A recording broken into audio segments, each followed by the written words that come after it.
और तुलसी माता का वहाँ पर गोबर और मिट्टी से लिपती है और वहाँ रंग बिरंग के रंगों से रंगोली बनाती है।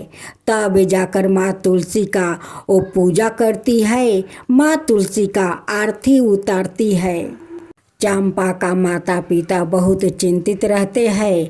वो हमेशा सोचते रहते हैं कि मेरी बेटी तो माँ तुलसी का परम भक्त है और उसकी शादी होकर वो अपना ससुराल जाएगी। ना जाने उनकी ससुराल कैसा मिलेगा नहीं मिलेगा, वहाँ का लोग उनकर साथ कैसे व्यवहार करेंगे, कैसे रखेंगे, यही सब चिंता में उनकी माता पिता रहते थे। मेरी बेटी तो यहाँ पर रंगोली बनाती है, माँ तुलसी के उस रंगोली पर बैठाती है और उनकी पूजा करती है, आरती उतारती है।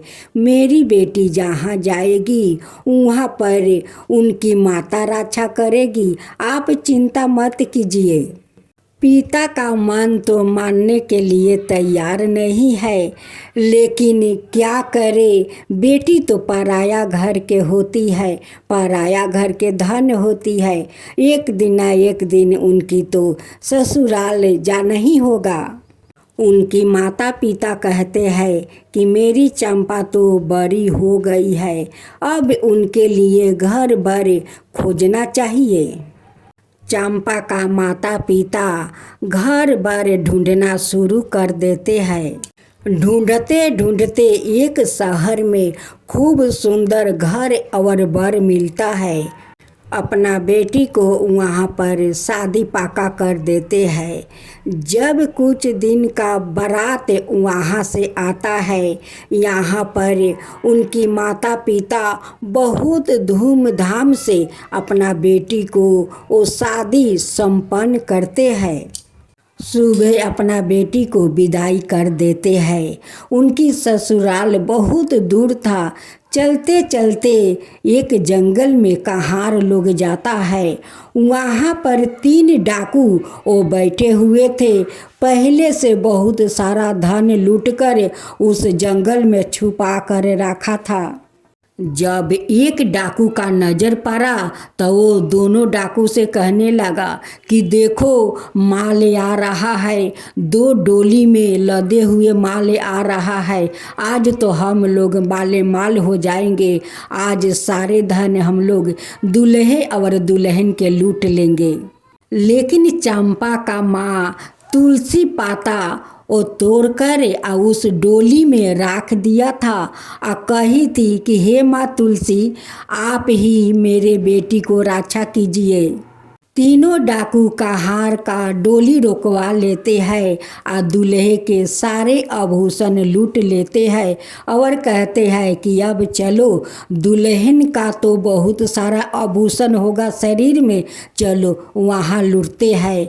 लेकिन माँ तुलसी का कृपा से चंपा अदृश्य हो गई थी और उस डोली में विषहर सांप एक फोना मारकर वो बैठा था। जैसे तीनों डाकू पर्दा उठाते हैं डोली के, वैसे देखते हैं कि इस डोली में तो विषहर सांप फोना मारकर बैठे हैं। वो डर के मारे वो भागने लगा। वो विषहर सांप अपना शरीर से तीनों डाकू को लपेट लेती है और लपेट के कहती है कि यारे दुष्ट, तू जो दूल्हे के सारे आभूषण लूटा था उसे तो पहले लौटाओ, तबे तो तुझे छोड़ूंगी। डाकू दूल्हे के आभूषण उस डोली में रख देता है और हाथ जोड़कर कहता है कि हे नाग देवता, अब मुझे छोड़ दो।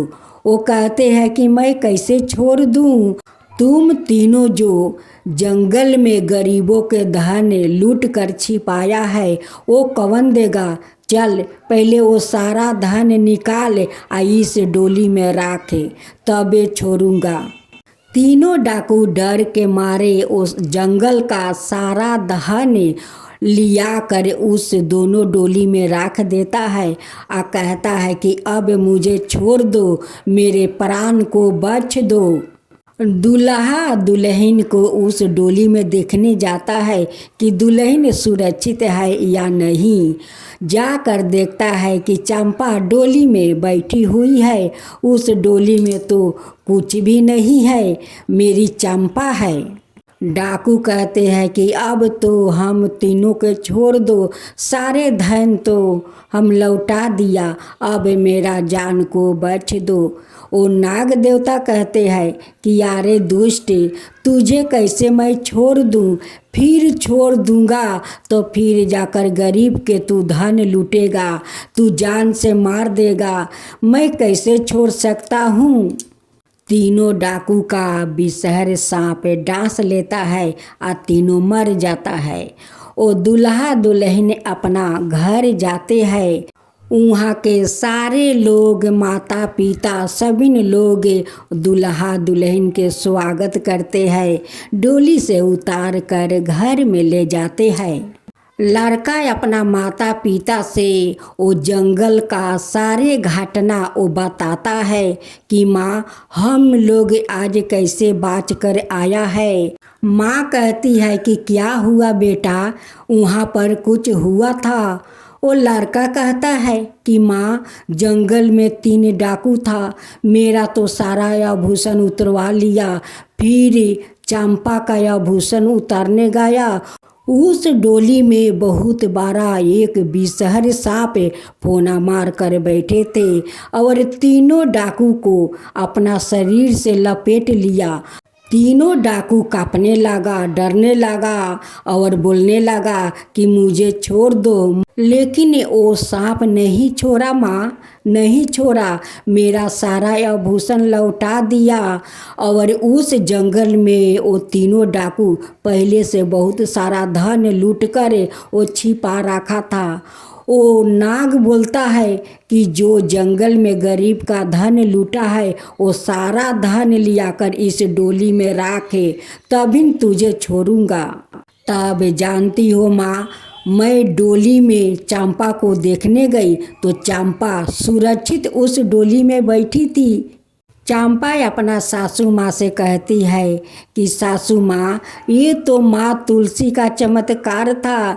मेरी माँ थोड़ा तुलसी का पाता तोड़ कर मेरे डोली में रख दी थी, उसी का कृपा से तो आज मैं बाची हूँ।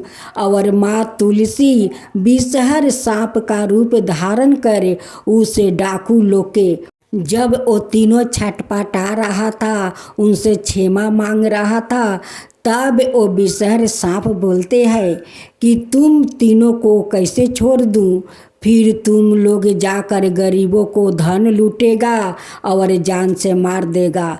उसलिए माँ तुलसी सपेहरा का रूप धारण की और तीनों डाकू को मार दिया। चंपा तो बहुत दयालु थी, अपना सासू माँ से और ससुर जी से कहती है कि पिताजी माँ देखिए, वो जो धन है वो धन गरीब के है, वो गरीब में बांट दीजिए।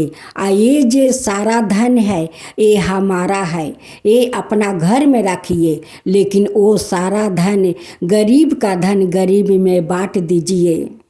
वो धन हमारा नहीं है माँ, ये गरीब का धन है, उसे दे दीजिए।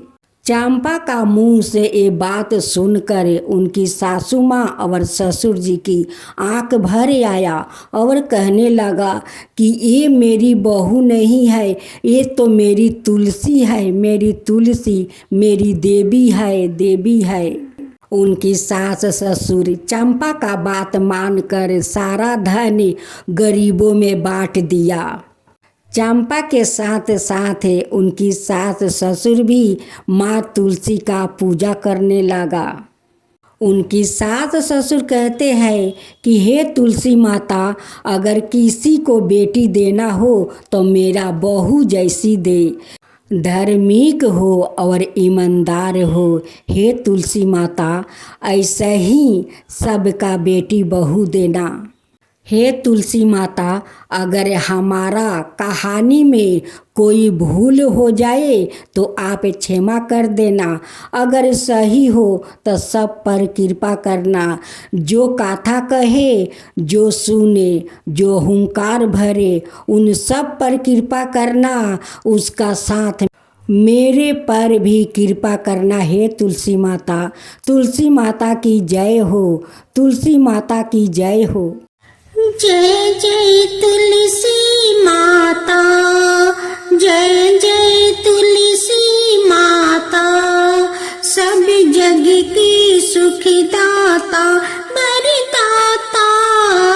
जय जय तुलसी माता, जय जय तुलसी माता, सब योग के ऊपर, सब रोग के ऊपर, रुज से राछा करके भाव तराता। जय तुलसी माता, रुज से राछा करके भाव तराता। जय तुलसी माता। बाहु पुत्री है सायामा, सुरबली है गारामा, विष्णु प्रिया जो तुम के सेवे, सोनर तर जाता। जय जय जय तुलसी माता, जय जय जय तुलसी माता।